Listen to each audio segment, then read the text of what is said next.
Buongiorno tifosi. Voilà, aujourd'hui on va parler un peu de l'analyse tactique de Juventus-Milan, match nul 1-1. D'ailleurs, déjà quelques petites informations, mais avant d'en parler, n'oubliez pas de vous inscrire à la chaîne, de mettre like, de commenter, de partager ce lien, le lien de la vidéo ou de la chaîne avec vos connaissances qui supportent la Juventus pour faire grandir cette chaîne, pour m'aider.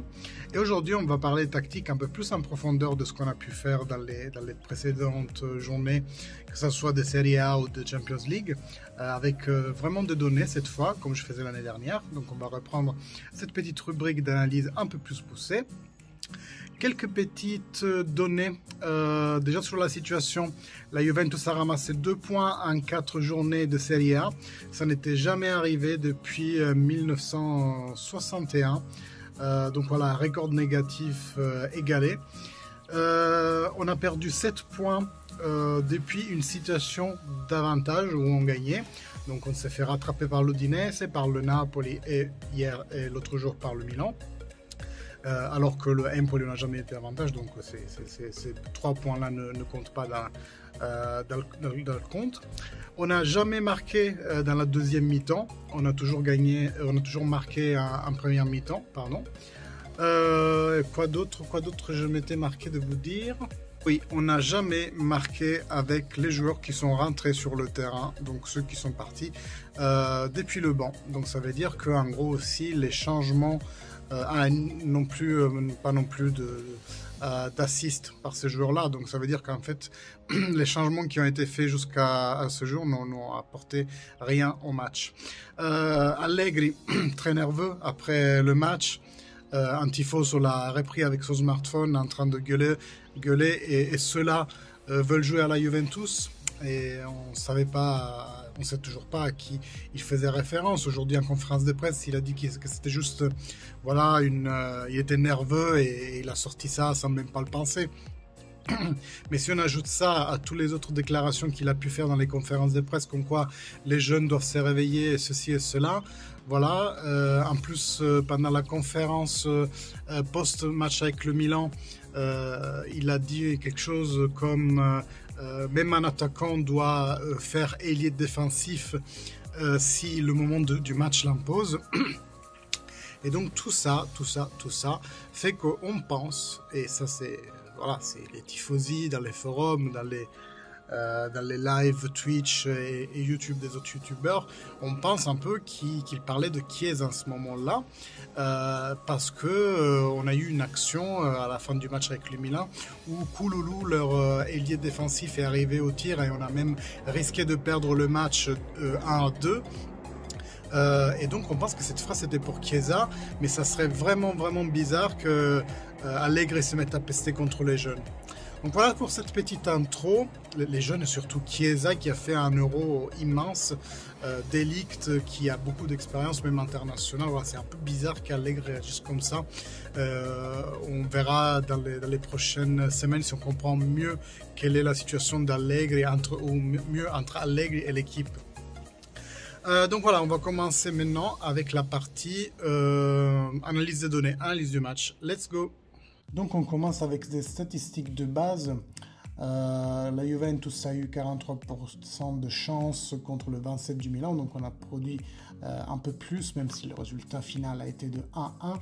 D'ailleurs, le XG, le Expected Goals, est à 1,32, c'est de la Juventus et celui du Milan, il est à 1,5, ce qui quand même témoigne que le match nul était un résultat juste pour les deux équipes. Le Milan a tiré plus vers notre cage de but. Malgré cela, nous avons atteint la cage de but 4 fois, pendant qu'eux, ils l'ont fait que 3 fois. Et ce qui est intéressant de regarder, c'est aussi le PPDA, donc ça c'est le nombre de passages moyens qu'une équipe permette à l'autre équipe avant d'aller réagresser le ballon et de reconquérir. Donc en fait ça veut dire que la Juventus a eu un pressing un peu plus mou, 12 passages en moyen avant qu'on récupère le ballon par rapport à celui du Milan qui l'a récupéré plus tôt. Donc dans la prochaine diapositive, on voit aussi l'expected goals et les étoiles vous font voir à quel niveau du terrain a été tiré le tir qui est rentré dans le but. L'indice de PPDA, on le voit aussi dans le classement général, ça c'est les 4 premiers matchs de la saison pour chaque équipe. La Juventus reste dans son moyen parce qu'on était à 12, là on est à 13 de moyenne, donc c'est une Juventus cette année qui agresse pas tout de suite les équipes adverses, laisse un peu jouer, laisse un peu venir, ce qui est complètement dans le style d'Allegri. Et le Milan aussi, il est aux alentours de 11 en moyenne, donc le Milan a été un peu plus agressif pendant ce match que pendant sa moyenne saisonnale. Dans le classement, on voit aussi émerger les indices de PPDA pour toutes les équipes. Je vous le laisse si vous voulez mettre pause et vous faire une idée d'un peu l'indice de PPDA dans toutes les équipes. Mais là où j'aimerais attirer votre attention, c'est une statistique que j'ai prise de Calcio Datato sur Twitter, un account que je vous conseille de suivre, c'est l'indice de PPDA pendant le match. Ça veut dire que la Juventus commence avec un bon pressing, avec une moyenne de 12-13, qu'après même, dans la fin du premier temps, on monte notre pressing et après on shoot en fin de match, ce qui pourrait éventuellement nous faire penser à des problèmes athlétiques, vu que, comme je vous disais auparavant, on fait des très bons premiers temps, on marque souvent dans les premiers temps et après dans les deuxième temps on ne marque pas et l'équipe se baisse beaucoup. Dans ce graphique on va voir que Morata c'est celui qui a tiré le plus, c'est celui qui a marqué le plus, donc il a aussi un plus haut score de expected goals. Rabiot a tiré aussi 2 fois. Et Moise Kean a tiré une fois, c'était l'action sur corner avec justement une passe de Rabiot qui a fait 2 tours pour que Moise Kean puisse tirer. Et maintenant on va passer aux actions qui ont mené au but, par exemple celle-ci. Là il y a un coup de tête, il y a un corner pour le Milan.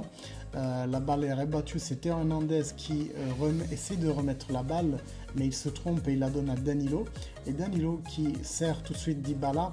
Et là, il y a à la fois un marquage préventif non réussi sur Dybala, mais aussi Théo Hernandez qui se perd complètement Morata et là, laisse juste une petite fenêtre pour la passe de Dybala, et Morata a une autoroute devant soi qui l'amènera devant Maignan pour marquer notre premier but. Et sinon, rien de nouveau par rapport aux autres matchs de la saison.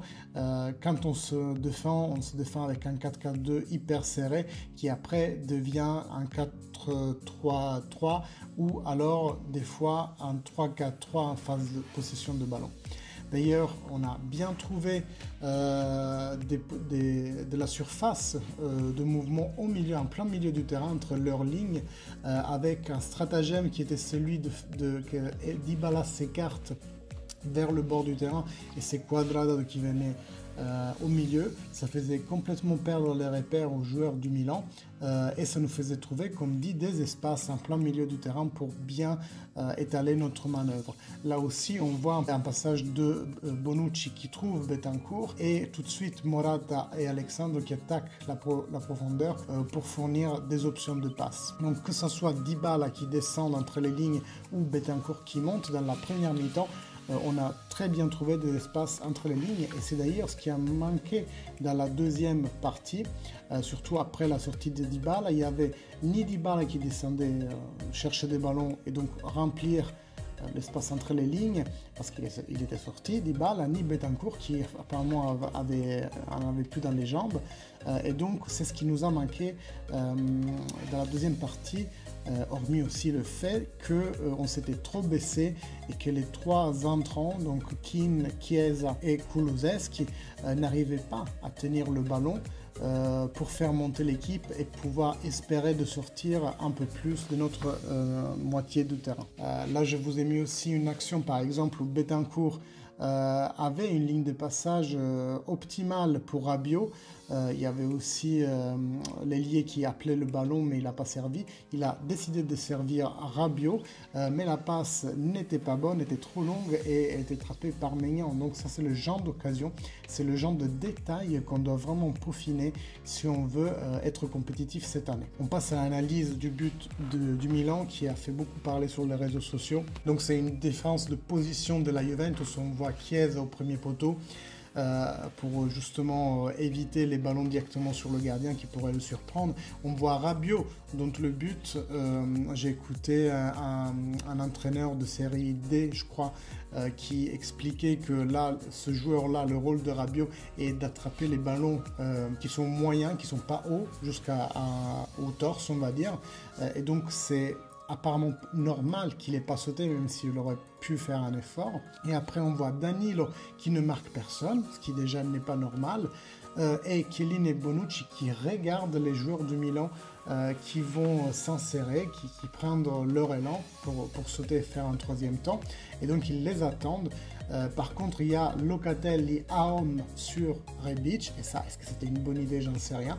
Mais dans tous les cas, déjà, il part mal, parce qu'il le marque par derrière, alors qu'on doit marquer par le devant. Et justement, là, c'est un frame de quelques millièmes de seconde après. On voit que Locatelli est encore en retard sur Rebic. Chiellini s'en aperçoit, parce que là, le ballon, si vous arrivez à le voir, il est derrière le bonhomme avec un gilet orange au coin, à droite de la cage de but. Chiellini voit que le péril va arriver là et essaye in extremis de rattraper ce ballon, mais il est totalement à la ramasse et il n'arrivera pas à l'atteindre. Ici, on va voir une autre action, et c'est l'action dont se plaint Massimiliano Allegri quand il dit que l'attaquant doit aussi faire l'allié défensif quand il est nécessaire, parce que là l'équipe était encore en 4-4-2 malgré le fait qu'Allegri n'arrêtait pas de gueuler pour qu'il se mette en 4-3-3, et à son sens j'imagine qu'il aurait attendu que Chiesa soit ailier défensif. Donc là, à l'état actuel des choses, il est en retard. Par contre, comme il avait demandé un 4-3-3, et d'ailleurs Chiesa était même sur l'autre côté du terrain, je trouve qu'il a fait un énorme sacrifice à aller combler ce vide-là. Dans un 4-3-3, ce genre d'insertion d'un ailier ennemi doivent être compensés par la mezzala, je ne sais pas comment on dit en français, donc par le milieu de terrain externe, on va dire. Dans ce cas-là, Rabiot qui couvre une partie du terrain où Bentancur est déjà présent, et il est totalement à sa place là, mais c'est Rabiot qui est totalement à l'ouest dans cette action, et qui, je vous l'ai mis un peu avec un calque avec peu d'opacité, Rabiot devrait se trouver plutôt dans cette position-là pour justement aller intercepter une passe pour Kouloulou, qui est, je le rappelle, l'ailier droit défensif du Milan, et qui donc là, le Milan, il a failli vraiment nous enfiler, on aurait perdu le match. Mais en tout cas, Szczesny a fait le taf, du moins pour cette fois. J'espère que cette petite analyse vous a plu. Je vous invite comme toujours à mettre like, à mettre des commentaires. Je suis un peu le mendiant en ce moment, mais c'est vraiment vous qui allez m'aider à booster cette chaîne si vous aimez le contenu que je vous propose. J'espère que oui, dans ce cas, montre-le-moi. Donc like, commentez, partagez la vidéo de la chaîne ou la chaîne elle-même à vos amis Juventini. Et voilà, je vous dis à la prochaine. Salut les gars.